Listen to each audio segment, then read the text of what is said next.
Sobat investor, apa kabar? Ketemu lagi di Investor Academy Indonesia bersama saya Andre Rukito. Hari ini saya akan mencoba unboxing saham Power ya. Kenapa bisa disebut saham Wonderful Company oleh Pak Donald? Saya akan coba satu persatu, saya akan detailkan alasannya kenapa. Ya, video ini akan saya bagi menjadi dua part karena terlalu panjang videonya. Part pertama ini saya akan bahas juga dari company profile sampai dengan kenapa sih ada beberapa hal yang menarik di neraca keuangan termasuk di poin-poin di penjualan. Nah, tapi di part yang kedua saya akan bahas juga potensi berdasarkan nanti ke depannya ya. Nah, jadi tonton terus ya videonya sampai habis, jangan setengah-setengah biar Anda bisa mengerti apa yang kita maksud. Balik lagi, video ini bukan rekomendasi, tolong teman-teman kaji lagi, silakan menurut teman-teman layak atau tidak untuk diinvestasikan. Ya, teman-teman komentar di bawah ya, Anda beli nggak Power, oke? Tapi bagi teman-teman yang ingin belajar tentang bagaimana fundamental, saya akan cantumkan di sini videonya. Dan bagi teman-teman juga yang ingin bahas-bahas emiten yang lain, pengen tahu, saya akan cantumkan di sini juga linknya. Oke, kita mulai ya.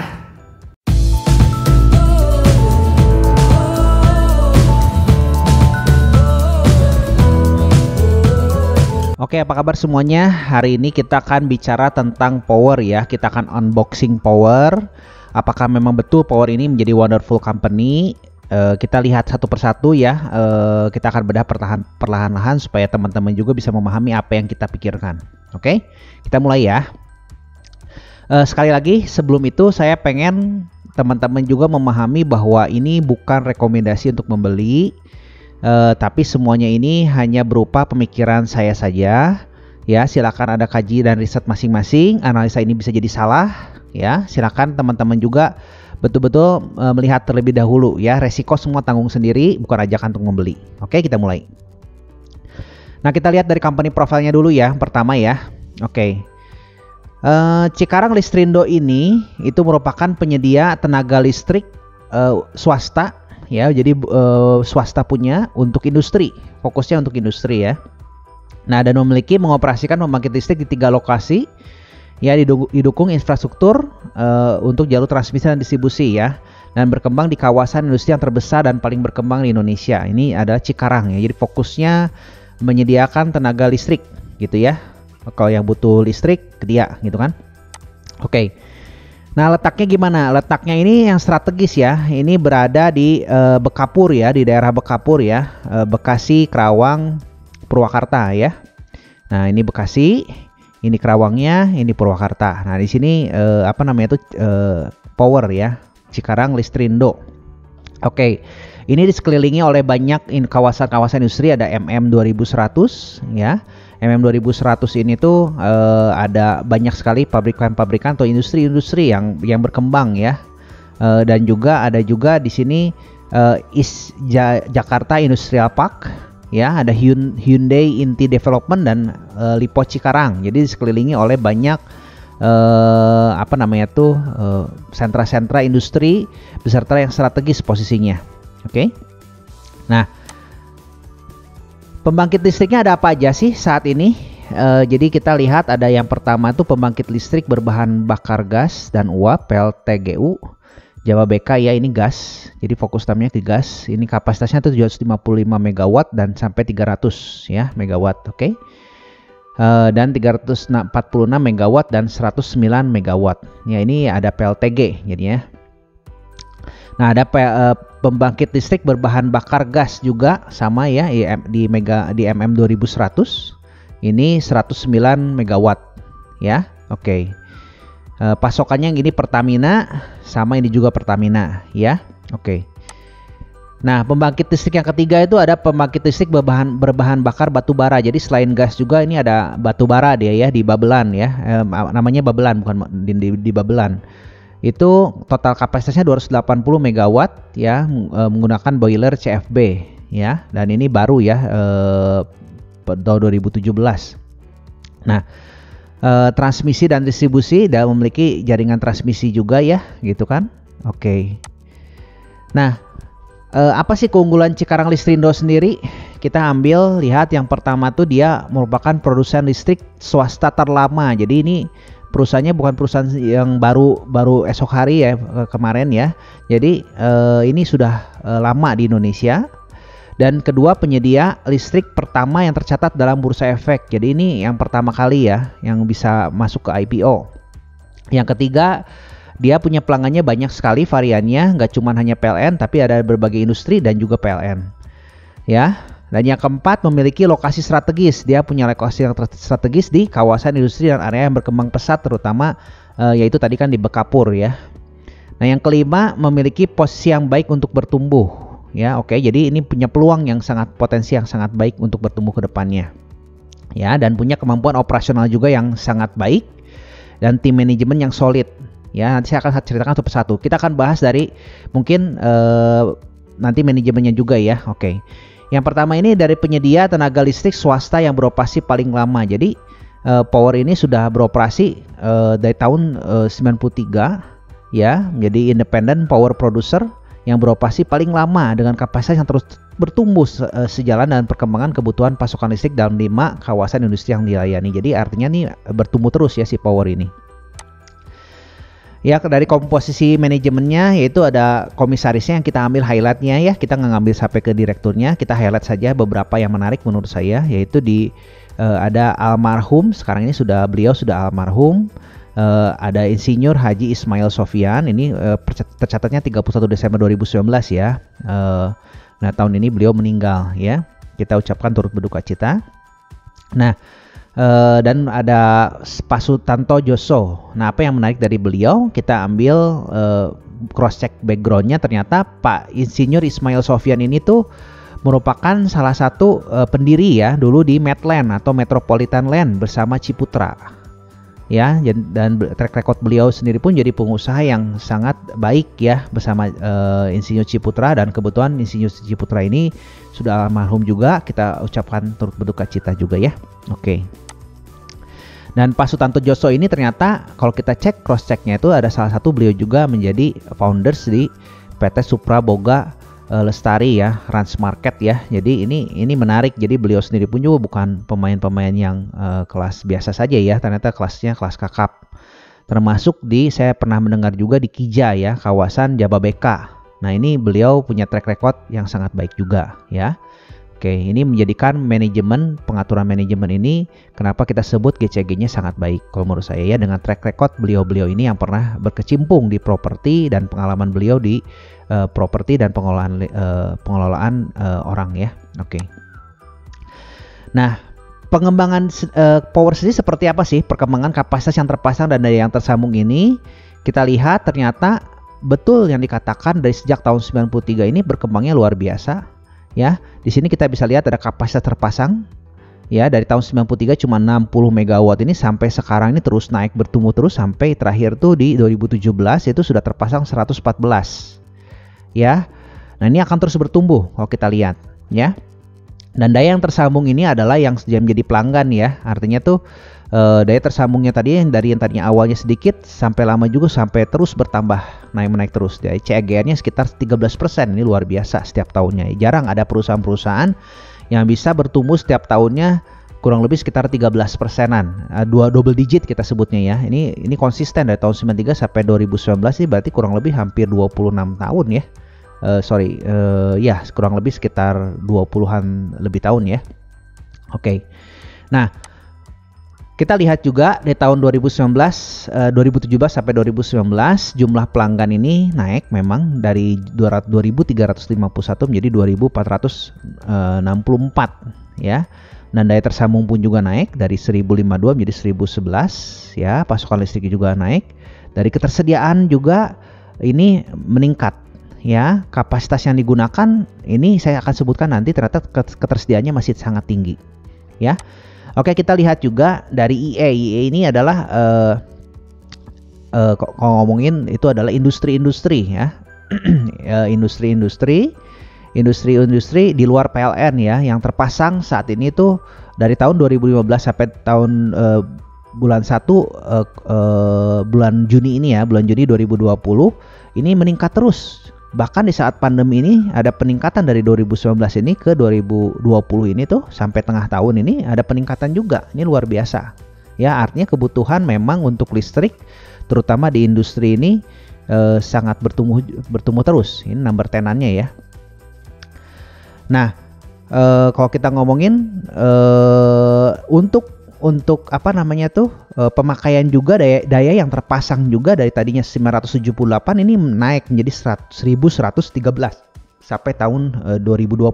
Ini artinya dari dari 2019 ke 2020 ini juga biarpun pandemi tetap ada pertumbuhan biarpun sedikit ya. Nah, ini yang luar biasa menurut saya ya. Jarang ada yang bisa perusahaan seperti ini. Nah, kalau kita lihat dari segmentasi industrinya apa saja, ternyata ini beragam sekali ya. Dari di luar PLN itu ternyata dari Indonesia, orang Indonesia, industri yang dimiliki mungkin dari orang Indonesia ini di kawasan tadi ya Bekapur tadi itu 29% itu Indonesia. Sisanya beragam ya dari South Korea, Eropa, Taiwan, ya US, bahkan ASEAN. Ini sampai Jepang ini paling tinggi. Jadi artinya tuh beragam dan negara ya, tapi di daerah Bekapur. Nah, dari jenisnya ini ternyata menarik. Ada juga bermacam-macam dari elektronik, otomotif, heavy industry, ya data center ini 3% ya, consumer good, ya food, plastics, dan chemical. Ini ada yang menarik, nanti akan saya sebutkan perkembangan untuk kedepannya.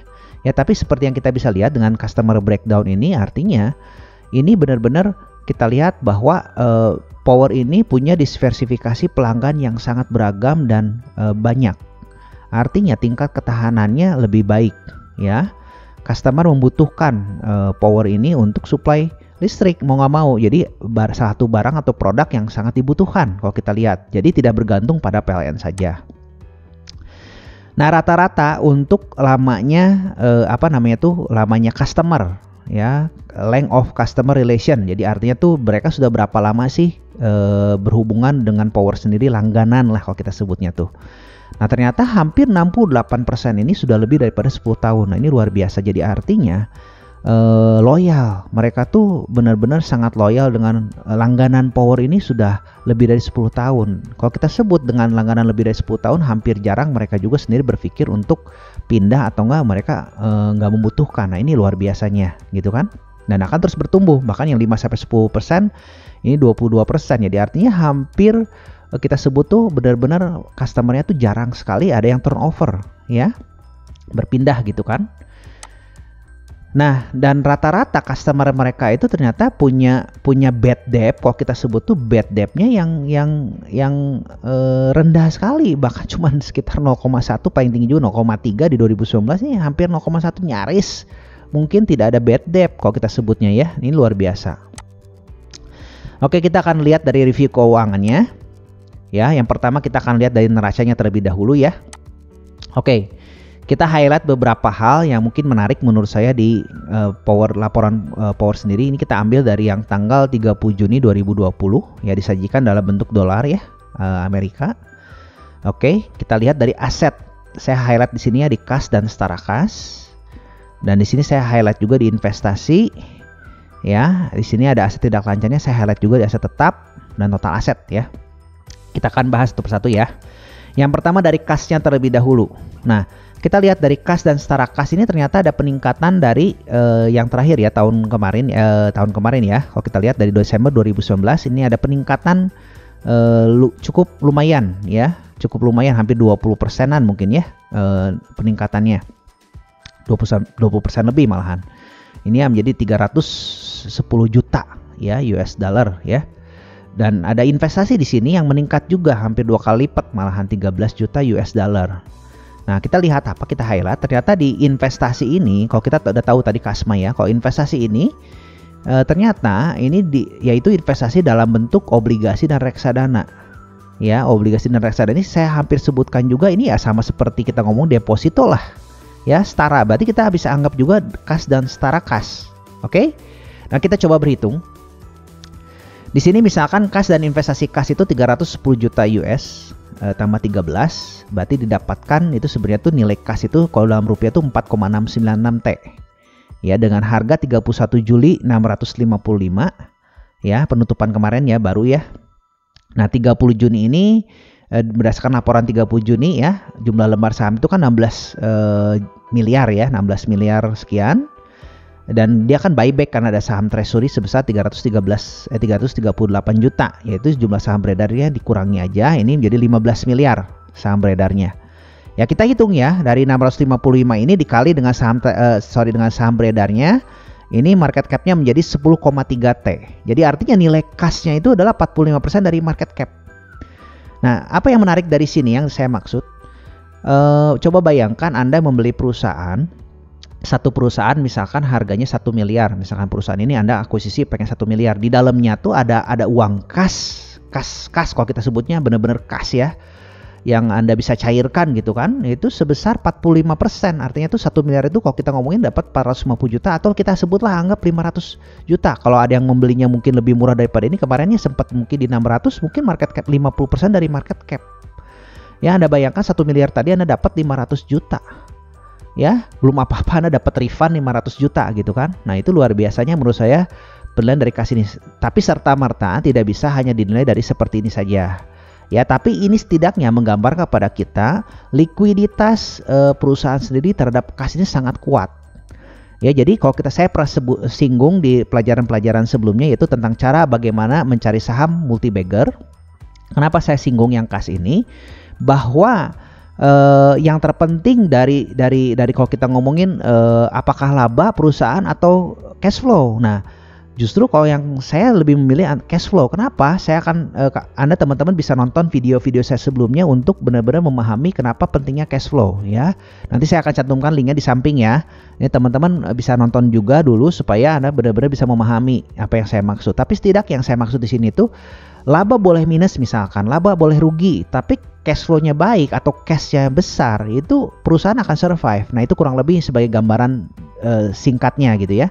Apalagi ini kan hampir 45% dari market cap. Kita sebut tuh hampir setengah nilai perusahaan tuh cash keras. Ya, ini luar biasa. Oke, kita lanjutkan lagi. Yang kedua, saya highlight lagi itu di aset tetap ya. Aset tetap di sini tuh ada aset tetap neto ya. Kita lihat aset tetap itu apa saja sih? Aset tetap tuh seperti kita ngomongin tuh mungkin mesin-mesin. Tadi kan ada pembangkit listrik ya, ada di Babelan. Ya, ada yang PLTG gitu kan, pembangkit listrik tenaga gas ya, ada yang coal gitu kan, yang terbaru nanti kan ada juga yang lain ya. Tapi kita lihat aset tetap nilai menurut catatan di 30 Juni 2020 ini 836 juta. Nah, apa yang menarik di sini ya? Nah, berdasarkan data replacement value analysis ini di ibaratnya di appraisal lah, di appraisal oleh lembaga ini ya, GLT ini, Jardine Lloyd Thompson ya. Ini ternyata dinilai harga aset tetap nilai-nilai seperti tadi ya, ada gas fire combined cycle, jadi pembangkit listrik tenaga gasnya dan coalnya dan transmisinya ini dan tanahnya ini ternyata kalau di appraisal lagi, kalau dinilai ya berdasarkan metodenya adalah replacement cost ya. Ini kalau replacement cost ini Anda bisa searching aja di Google ya, seperti apa metodenya, agak ribet sih, cuman intinya tuh di appraisal lah, sama seperti kita kalau mau beli properti itu bank pasti akan appraisal dulu. Nah, misalkan properti ini layaknya sekarang ini di harga berapa sih sebenarnya ya. Ini dihitung berdasarkan nanti faktor mesinnya, umurnya, nanti spare partnya, apanya, itu sudah ada metodenya yang kita sudah ambilkan. Itu hanya kita lihat dari laporan GLT ini. Dan ini nggak sembarangan ya, kan nggak mungkin dibuat-buat sembarangan, nggak ada dasar dasar ilmiahnya kalau kita sebutnya ya. Ternyata nilainya itu sebesar 1.398 juta US dollar ya kalau kita sebut ya. Berarti bukan 1.000 ya, tapi kita sebut berarti 1 miliar ya, 1.398 juta. 1.398 ya US dollar. Nah, kalau sedangkan book value menurut catatan di buku ya, yang artinya tercatat di neraca keuangan sini, ini untuk yang sini ininya saja tercatat 717 juta. Ya, ini aja dari book value aja udah under value, berarti kan sudah hampir sekitar 50% lah kalau kita sebut tuh MOS-nya, margin of safety-nya 50% kalau kita nilai hanya berdasarkan aset tetap. Bayangkan coba ya, Anda membeli suatu pabrik atau kita sebut restoran lah, 1 miliar nih, kita ngomongin usaha 1 miliar. 1 miliar ini tuh sudah dapat cash 50% atau 45%, 450 juta di dalamnya. Udah gitu dapat mesin atau peralatan aset tetap yang jelas kalau di-delay pun juga dengan tanahnya, dengan apanya tuh, wah itu lebih mahal, ternyata lebih daripada 1 miliar, hampir 2 miliar dia katakan. Udah dapat cash 500 juta, dapat aset 2 miliar. Wah, ini luar biasa sekali. Berarti kan sangat undervalue nih perusahaan. Ya. Dan ini berdasarkan company enterprise value. Nah, enterprise value per 30 Juni. Jadi sesuai dengan harganya yaitu 655 ya. Kemarin 30 Juni ini saya belum cek berapa ya nilainya. Waktu itu kalau nggak salah sekitar mungkin 600-an kali ya. Ini ternyata didapatkan nilai enterprise value perusahaan itu di 875 juta. Ya, selisihnya tuh hampir ya 30-40%. Nah, kita sebut berarti ini undervalue berdasarkan hanya kita nilai dari aset tetap saja. Ya, jangankan ngomongin cash, ngomongin aset tetap aja sudah undervalue. Nah, itu 2 poin yang menjadi menarik menurut saya untuk kita simak. Berarti belum apa-apa kita ngitung intrinsic value atau enggak kita ngomongin nilai apa? Nah, nilai di luar nilai bukunya aja udah murah sekali nih perusahaan. Ya, belum nilai brandnya, belum kemampuan dia mempertahankan pelanggannya. Artinya kan brand awareness dia kan sangat baik di mata pelanggan-pelanggannya. Ya, nah ini belum kita nilai seperti itu. Ya, sedangkan kita paham juga bahwa nilai intrinsik itu kan ada tangible asset sama intangible asset. Tangible asset itu aset nyata, intangible asset aset tidak nyata. Nah, kita hanya nilai baru berdasarkan aset nyatanya saja sudah undervalue. Oke? Nah, kita lanjutkan lagi dari hutang. Jelas kita akan juga membandingkan dari hutangnya. Nah, hutangnya sendiri ini liabilitas sebesar 652 juta ya. Dan ekuitas 694. Jadi artinya kalau DER ini tuh sudah tuh 1 kali ya, di bawah 1 kali malahan ya. Jadi aman untuk perusahaan ini, tingkat hutangnya aman sebenarnya ya, tidak ada masalah, tidak ada kendala. Nah, kita akan highlight juga beberapa hal yang lain. Di sini juga ada kita highlight ada saham treasury. Ini artinya perusahaan saat ini sedang buyback. Nah, ini menarik ya. Artinya tuh tingkat kepercayaan perusahaan terhadap dirinya sendiri pun juga tinggi. Sama seperti ginilah, Anda punya perusahaan Anda tuh di IPO kan di pasar saham. Ternyata di pasar saham itu turun harganya gitu kan. Anda lihat, wah itu murahan banget ya. Anda lakukan apa ya? Pasti buyback. Nah, itu seperti itu. Jadi perusahaan melihat bahwa wah ini sudah sangat keterlaluan murahnya sehingga berani untuk buyback. Nah, ini kelebihannya.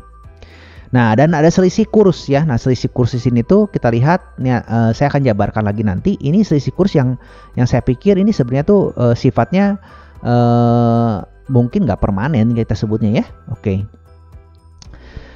Nah, kita lihat juga berdasarkan data-data di IDX. Ini kita lihat di sini jadi ya, per industri berapa kali rata-ratanya. Ini kan dari tahun 2016-2018 industri ini artinya tuh berdasarkan industrinya dia rata-rata tuh diperdagangkan di berapa kali pernya. Oke. Dan kita ambil datanya saja ya. Dan PBV itu price to book value. Itu di rata-rata di berapa sih price to book value-nya rata-rata si power ini diperdagangkan. Ya, kita ambil datanya ini ya. Oke, kita bahas satu persatu. Berdasarkan data 30 Juni 2020, jumlah saham beredar tadi kan saya sudah hitung ya, ambil di 15 miliar sekian ini. Dan ekuitasnya tuh di 694 juta. Tadi kan terakhir saya ambil datanya di atas tadi ya, di neraca. Itu didapatkan book value-nya itu yaitu dari 694 juta ini dibagi dengan jumlah saham beredar senilai 0,044 US dollar yaitu sekitar 640 perak. Jadi artinya berdasarkan harga 30 Juli terakhir kemarin di 655, price to book value itu di 1,02 kali. Jadi artinya kalau Anda membeli dengan harga 655 minimal Anda beli di modalnya. Ya, di modalnya perusahaan ini. Ya.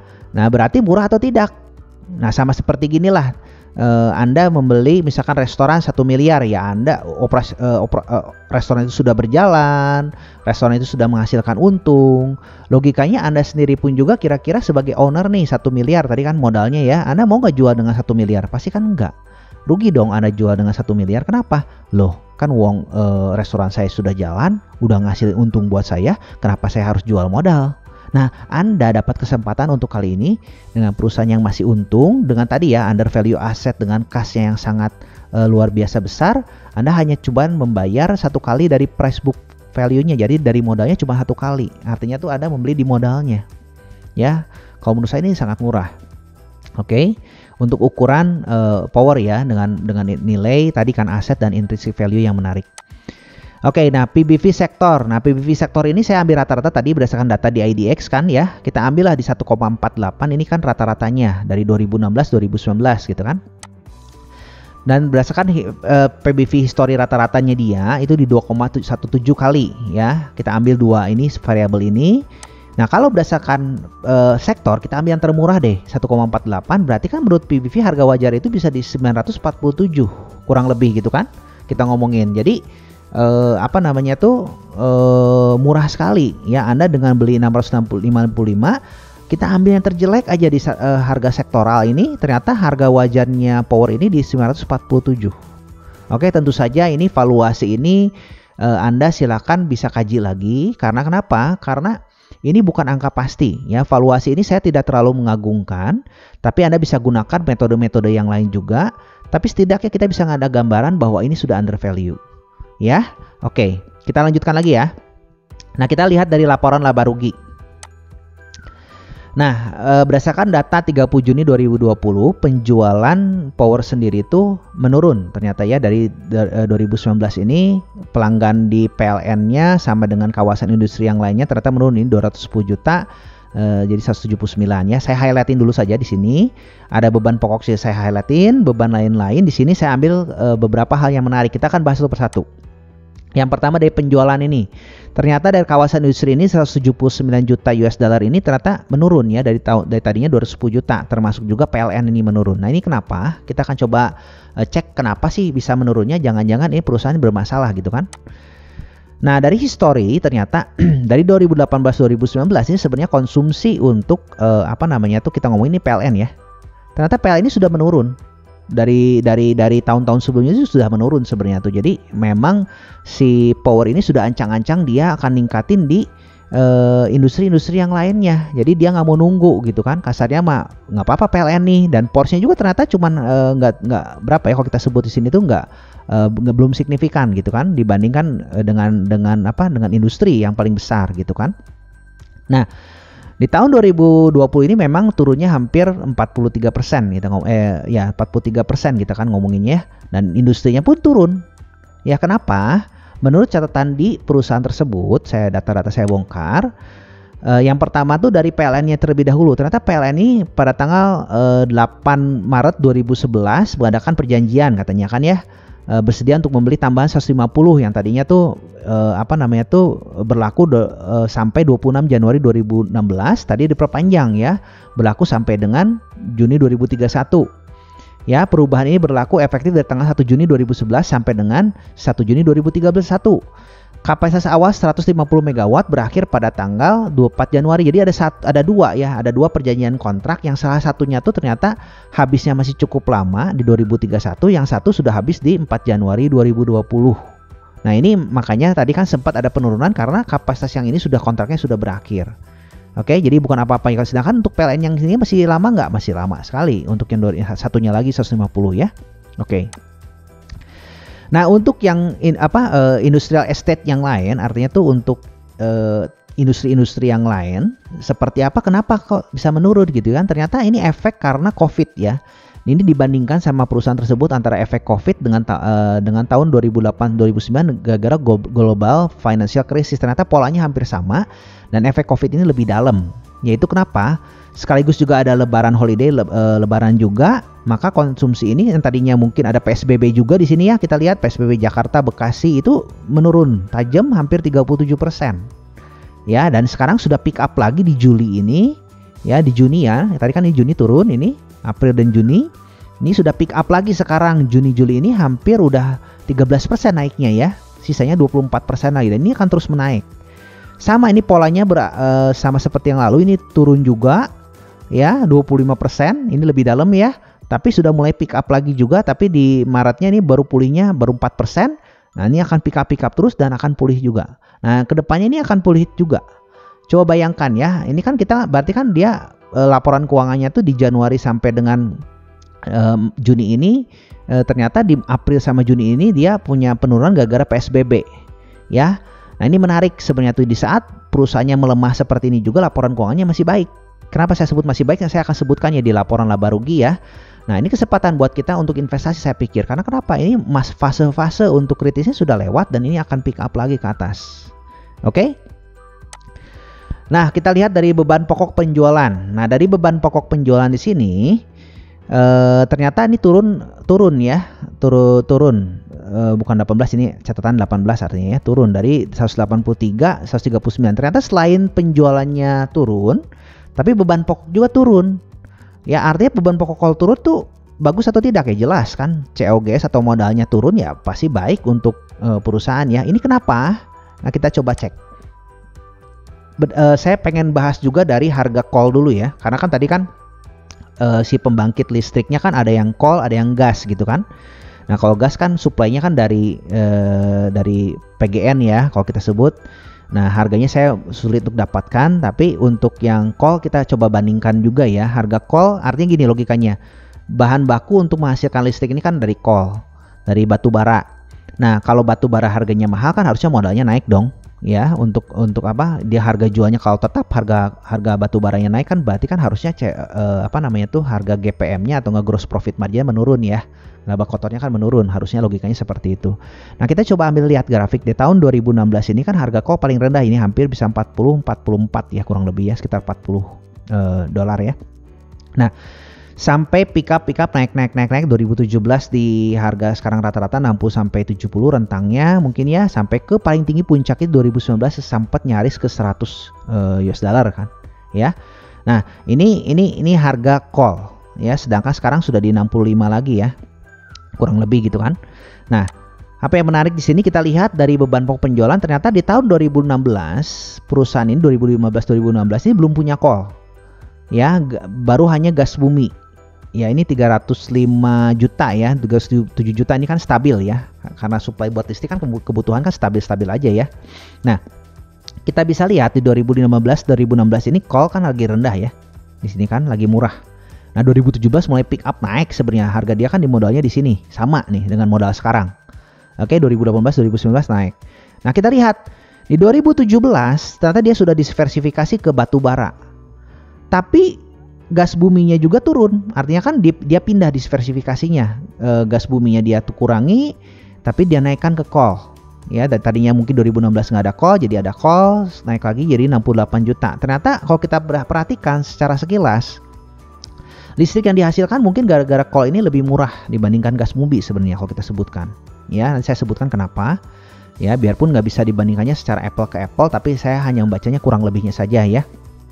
Nah, sampai dengan tahun 2019 ini, kenapa ini bisa benar-benar dia hemat di laba total penjualan pokoknya, itu karena gas bumi dia konsumsi turun, di batu bara pun juga turun, biarpun harganya kita sebutkan di 2019 ini tuh naik tinggi ya kalau kita sebutkan.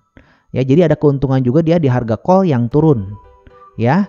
Kalau kita sebutkan tadi, kita ulangi lagi ya, di 2018 ini kan tinggi ya. 2019 kita perhatikan, ini 2019 konsumsinya malah dia bisa menghemat lebih tinggi juga ya. Nah, dia makin turun tapi penggunaannya karena mungkin efek konsumsi juga yang menurun.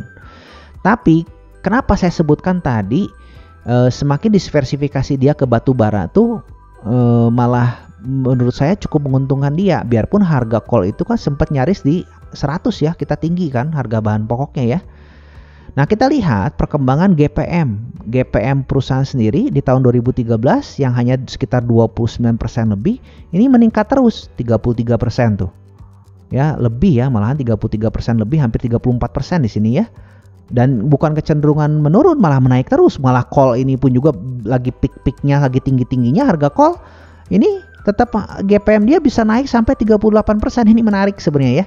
Jadi artinya sekarang peluang di tahun 2020-2021 kalau harga coalnya misalkan murah, GPM-nya bisa naik lagi nggak? Bisa jadi naik lagi. Nah, ini peluang untuk kita ngelihat bahwa perusahaan ini bisa stabil di GPM, tidak tergantung dengan harga coalnya sendiri. Ya, dia punya diversifikasi yang cukup baik, dan saat ini kan dia sudah mulai diversifikasi juga ke